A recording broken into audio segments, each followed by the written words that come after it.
another KKP. So, how are you feeling today? I'm good. I'm good. Sifu Shotgun. Boom! Right? I'm Ron, and this is our lovely S.O.V. Vanna White. Exactly. Oh, all the girls can write to LASOV on Instagram. Yes. So, and yeah, all we get is frustrated martial artists that writes to us. Yeah. I mean, we have to have eye candy. I know. That's We're not the eye candy. No. For the This is all you get. This is all you get. This is it. Right. So, anyways, we're going to do something that everybody, I know a lot of people always ask us. Dahong boxing. Okay? Another fundamental form of Shaolin. Yeah. Did you do No, I did not do this. Once again, we're just approaching this from how would we look at this from a combat, street combat standpoint, not from an application standpoint or from a tournament standpoint, but just how would you use this out in everyday life? I like how Sifu Brandon Dong says. He said, listen, if your Sifu can't answer the question, it's probably time for you to start looking elsewhere to get the answers. Right. That's Sifu Brandon Dong. That's our Kung Fu brother. Yes.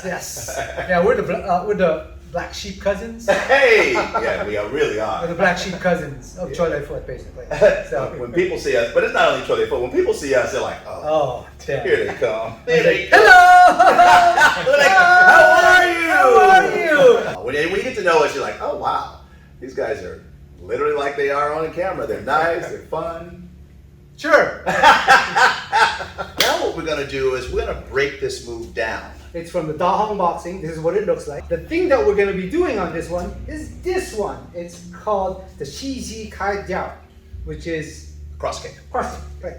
You really gotta have your structure down though. This is not something that you can't have your structure down and not do.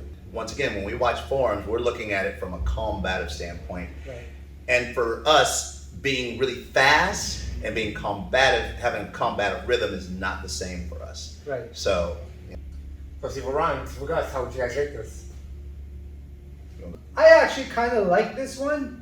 I give it two beats, 2 KK, a K and a K. Like these parts of them, I don't like the whole form. I like parts of it. So I'm gonna give it a K and a K as well. Yeah. And once again, this is not ding. We're looking at it from a combative standpoint. Some of the things we see is more performance. Just flailing real fast doesn't really represent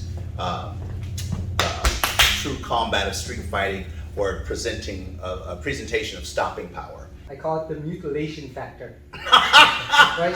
You go as fast as you could mutilate your opponent. Right? If your form's like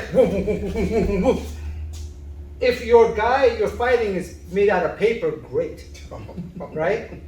But wait, like building paper tigers?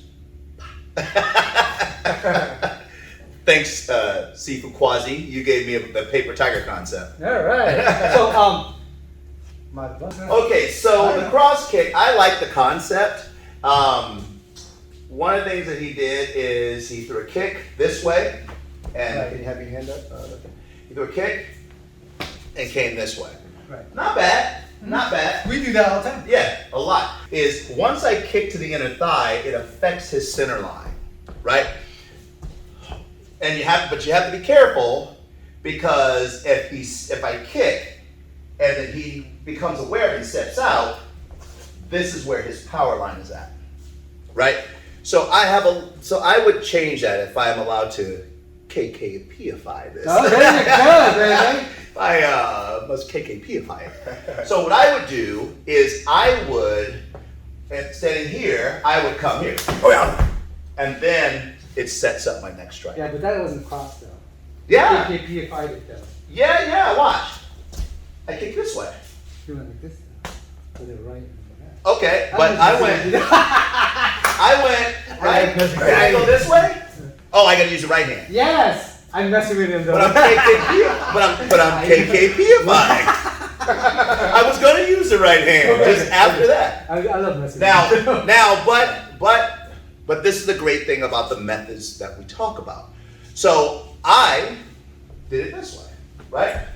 But what you should be able to do, if you guys have trained for a little while, and he says something like that, then you should be able to adjust. So this is what I would do. I would go here. I would go that way. I I would just do it that way because you should be able to adjust, Right. right? It shouldn't be just one way you do it. So if I come in this way, I can shield, come here. When I come here, I'm not going to slap. I'm going to punch. Because did you see what happened to his body? The head came forward. It's come forward for a split second. And once I break his balance, I'm just going to talk about from here down. Keep all the jokes to yourself. But when I go here, see what happens to the body? See what the head did? Right? When you practice with your partner enough, then these are the things you start to become. They become a consistency, right? And so when I go here, if I come in close, and now I have long legs. So what happens then? Got to be able to adjust. The methods teach you to adjust. So I'm going to adjust. I'm not going to kick with the top of my foot. I'm going to keep the same type of kick, but I'm going to go with my shin. Because then it changes everything and I'm still solid. Yeah, so he's like, isn't it Master Ron's time? But this is, I'm giving you somebody more evil.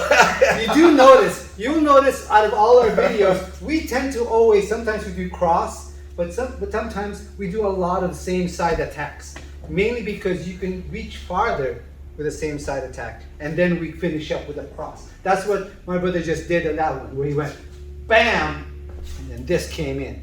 Because that's closer. When you cross, you have to be in a closer proximity, right? Yeah. So, but that's really powerful. I mean, awesome. Like, I think, bam, it's his turn. Yeah, his turn. Okay, he does start like this, and then he goes here, and then here. Right, now, just like he was doing, we'll do this one first. So, that one, it doesn't matter. Okay, here, we're just gonna do pop this way, right? You know what? Fuck it, we'll put that in. Pop, right? I don't like hitting with my instep because I've broken my toe, I dislocated my toe many times, right? So I usually kick good old fashioned ball of the foot or just the heel, right? But like what my brother did, if it's here, this area, I do the instep, right? It's fine. So what we could do is, one more time. So you could do that just to like hit here. I would just probably go to the neck here, right? And then from there, I'm gonna slap the head here, maybe right here at the base of the skull at the same time going through here. Okay? One more time. So. Told you. You get one evil, you got another evil. Do you have somebody else? No, there's only one S.O.V. I don't like hitting my fingers, so I'm just gonna use a rich hand instead. So here, going over here, and I go whack, right? And then from there, right there. I cross kicked actually. I don't like to mix it.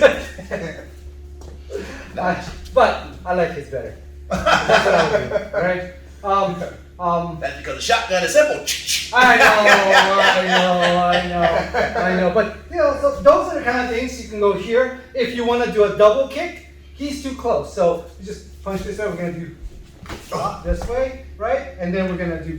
So you can just do that. Boom. Remember, a leg. The kick is the final extension of your knee, right? Always. And there's something that my brother brought up, kicking with the top of your foot versus the ball of your foot. If I kick with the top of my foot, right, I can move the target. It hurts, but it doesn't hurt like the ball of the foot. The ball of the foot is like just crashing through. Like to this one, I'm hitting through the fascia to the muscle, right? But when I kick through, I'm going all the way to the bone in the leg. Right. And that's the difference between kicking with the top of the foot and kicking with the ball. Right. And just and here's the reason. Remember, in combat training, you want to get a visceral response out of your partner. That's why, when you see the wincing, he's not faking it because he's sitting there he's paying his dues, like we had to pay our dues, So it's important. So, and remember, Kung Fu does not load your kick. This is loading your kick. That we go through, wham, and we tend, if we want to go back, we step down and then come back. Normally it's through. Right. And because there's a lot of people who kick and go back. And I had actually a 10th degree black belt ask me this question. She wasn't being disrespectful. She asked me, and I said, but if you kicked me moved me and moved back. This is a street fight. There's no referees around. And see his hands behind his back? I don't know what he has there, right? And I don't want to risk it in a street fight. Right? This is street common sense that we use. So if I'm here and I move him, now I want to be on top of him doing whatever I need to do at that point. If I pull back, I don't know what he has behind his hands. That can be dangerous. Right. But also, in the physics standpoint, you're losing at least 50% of your power. Yeah. Right? It's like punching like this. Exactly. Unless you're using your elbow to hit somebody, right? It's like pushing somebody, going like this, and doing tango. Right? You know, there's no power. You need power by going through, right? So, like NFL players, like rugby people, they understand you go through the person. Hurts. Okay. All right. Dahong boxing. Down boxing. Another one. All right. Very difficult, very scary, very dangerous. So. Is he No matter smiling what right side now? Is he smiling when he said that? Very dangerous. You should have one of those long mustaches. I'm the mortgage guy. Give me your daughter now.